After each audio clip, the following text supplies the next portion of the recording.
સુરતના ઉધના ખાતે નવનિર્મિત એસટી ડેપો વર્કશોપનું લોકાર્પણ કરતા વાહન વ્યવહાર ગૃહ રાજ્યમંત્રી હર્ષ સંઘવી.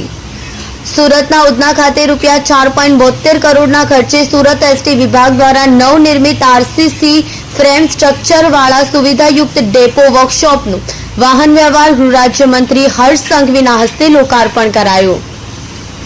આ પ્રસંગે વાહન વ્યવહાર રાજ્યમંત્રીએ જણાવ્યું છે કે છેલ્લા 2 વર્ષમાં ગુજરાતમાં હજારોની સંખ્યામાં નવી બસો જાહેર પરિવહન સેવા માટે શરૂ કરવામાં આવી છે. ગુજરાત એસટીના ઇતિહાસમાં પ્રથમવાર પ્રતિદિન 25 લાખ મુસાફરો આવાગમનની સેવા આપવામાં સફળતા મળી છે. આગામી સમયમાં 30 લાખ મુસાફરો પ્રતિદિન મુસાફરી કરતા થશે તેવો આશાવાદ તેમણે વ્યક્ત કર્યો હતો.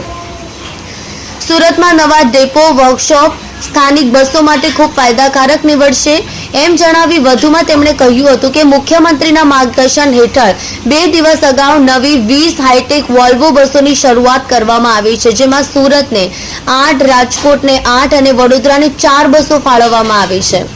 આગામી સમયમાં કુલ 80 જેટલી નવી હાઈટેક વોલ્વો બસો શરૂ કરવામાં આવશે. આ બસ સેવાનો લાભ નવરાત્રી, દિવાળી જેવા તહેવારોમાં મેળવી શકાશે.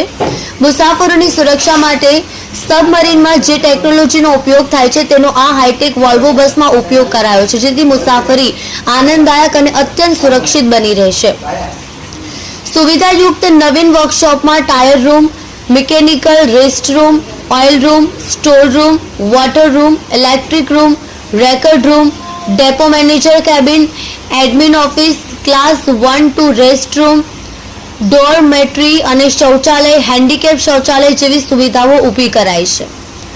આ પ્રસંગે સાંસદ મુકેશ દલાલ, ધારાસભ્ય સર્વ Manu Patel, Arvind Rana, Pravin Ghoghari, collector doctor Saurabh Parghi, ST નિગમના સચિવ Ravi Narmad, general manager A B. Joshi, એસટીના વિભાગીય નિયામક P V. Gurjar, deputy mayor doctor Narendra Patil, વિભાગીય પરિવહન અધિક્ષક એમ.વી. વાઢેર, સુરત ગ્રામ્ય ડેપો મેનેજર એમ.વી. ચૌધરી, શહેર પક્ષ પ્રમુખ નિરંજન ઝાંઝમેરા, અગ્રણી કાળુ ભીમનાથ, સોમનાથ મરાઠે સહિત એસટી અધિકારી, કર્મચારીઓ, શહેરીજનો ઉપસ્થિત રહ્યા હતા.